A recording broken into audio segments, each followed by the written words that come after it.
Oke, selamat siang semua.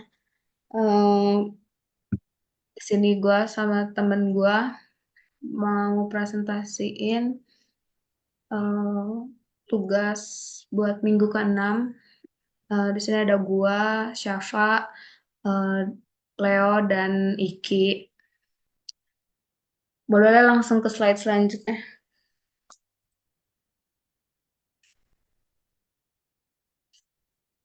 Di sini gue bakal ngejelasin definisi dari brand insight, problem insight, dan customer insight. Jadi, Hmm, apa sih brand insight itu? Brand insight ini tuh kayak pemahaman mendalam tentang sebuah merek, yang apa sih yang bikin merek ini tuh berbeda dari yang lain gitu. Kenapa orang itu suka atau nggak suka misalnya. Terus kalau contohnya itu kayak misalnya eh, produk Nike gitu kan, yang apa sih kepikirannya itu kan langsung kayak kepikiran soal semangat olahraga gitu kayak slogannya itu just do it gitu kan itu tuh contoh brand insight-nya gitu gimana orang melihat dan merasakan sebuah mereknya kayak gitu. Nah terus ada problem insight, ini itu tentang masalah yang dihadapi konsumen bahkan kadang mereka sendiri nggak sadar gitu kayak contohnya tuh sebelum ada ojek online, banyak orang yang nggak kepikiran kan kalau mereka tuh butuh transportasi yang bisa dipesan dari HP gitu. Terus sekarang kan udah ada ojek online gitu kan, jadi kayak mereka tuh baru sadar gitu setelah ada tuh jadi kayak oh ya ada solusinya gitu. Kayak gitu. Jadi kan ngebantu hidup kita juga gitu kan. Nah, terus ada customer insight. Customer insight ini tuh tentang memahami kenapa orang beli sesuatu gitu, apa yang mereka suka, terus kebiasaan mereka gitu dari customer kitanya gitu, dan faktor yang mempengaruhi keputusan mereka. Misalnya orang lebih suka beli skincare gitu, apa namanya skincare yang ada embel-embel naturalnya gitu kan. Bisa karena mereka lebih peduli sama kesehatan dan lingkungan.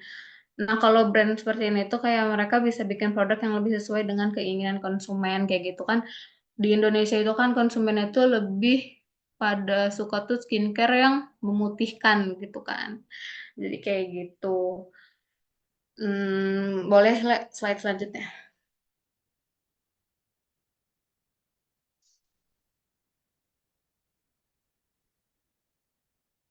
Nah, terus di sini gue bakal jelasin tentang peran brand insight. Jadi peran brand insight itu kayak lo ngerti gitu siapa diri lo dan gimana orang lain ngelihat lo gitu kan. Kayak bayangin kalau lo punya usaha gitu, lo harus tahu nih apa yang bikin brand lo tuh beda dari yang lain gitu. Kenapa orang lain tuh harus milih si produk lo ini gitu. Dan gimana cara bikin mereka tetap setia sama produk lo ini kayak gitu.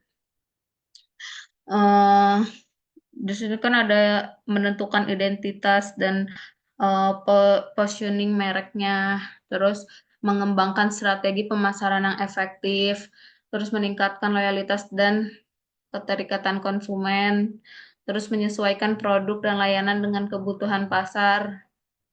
Terus yang terakhir membantu pengambilan keputusan bisnis yang lebih tepat kayak gitu. Jadi tanpa brand insight ini lo kayak jalan tanpa arah gitu loh di usaha lo ini tuh gitu. Lo bakal bingung mau promosiin apa, gimana cara narik perhatian pelanggan, gimana cara bikin brand lo tetap relevan. Jadi brand insight ini tuh kayak GPS buat usaha lo buat brand lo ini gitu biar nggak nyasar gitu biar makin dikenal oleh banyak orang kayak gitu. Cukup sekian, lanjut.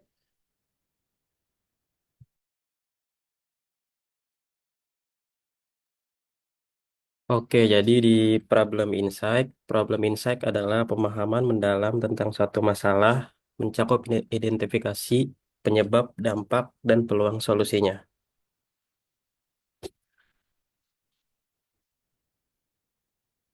Dan kenapa problem insight penting?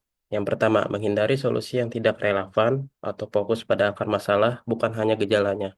Yang kedua, mempermudah pengambilan keputusan, yaitu data dan fakta yang jelas membantu merancang strategi. Yang ketiga, meningkatkan peluang keberhasilan solusi, yaitu solusi yang berbasis insight dan lebih tepat sasaran.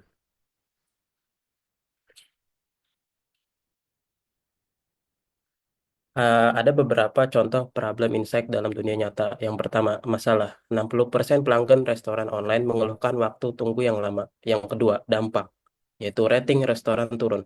Pelanggan pindah ke pesaing. Yang ketiga, penyebab, sistem pemesan tidak otomatis memperbarui estimasi waktu pengantaran. Yang keempat, peluang, yaitu dengan sistem AI, prediksi waktu pengantaran yang lebih akurat dan kepuasan pelanggan dapat meningkat.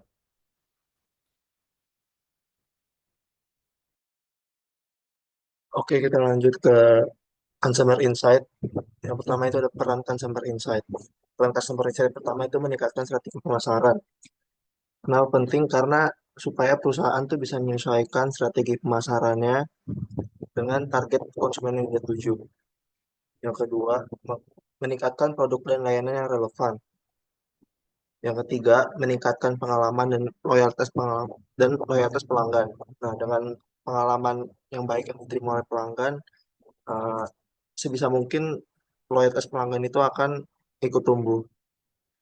Terus yang keempat, memberikan keunggulan kompetitif. Nah, itu maksudnya gimana? Itu dengan mengidentifikasi celah pasar dan memahami keunggulan dan keunikan perusahaan dibandingkan dengan kompetitor bisnis. Yang kelima, ada meningkatkan efisiensi bisnis. Nah, selanjutnya itu gimana sih kita bisa tahu, bisa dapat caranya consumer insight? Nah, yang pertama riset pasar. Riset pasar itu bisa dari wawancara, survei, dan focus group discussion. Yang kedua ada analisis data konsumen. Nah, itu bisa dari data pembelian pelanggan, perilaku online pelanggan, dan interaksi dengan pelanggan.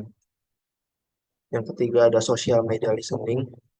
Itu mengamati percakapan dan tren di media sosial terhadap perilaku konsumen. Yang keempat, review dan feedback pelanggan. Nah, itu menganalisis ulasan produk dan layanan. Bisa dari testimoni pelanggan atau bisa perusahaan yang nanya ke pelanggannya tadi. Yang kelima itu ada consumer journey mapping, yaitu memahami perjalanan pelanggan dari awal hingga keputusan pembelian dari pelanggan itu sendiri. Nah, ini yang terakhir ada manfaat. Nah, manfaat dari consumer insight itu ada yang pertama meningkatkan efisiensi strategi pemasaran. Yang kedua, mengembangkan produk yang sesuai dengan kebutuhan dan keinginan konsumen. Yang ketiga, ada meningkatkan loyalitas pelanggan terhadap produk. Dan yang terakhir, ada meningkatkan keunggulan bisnis yang kompetitif.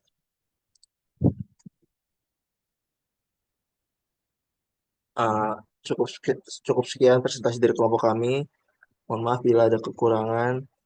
Terima kasih.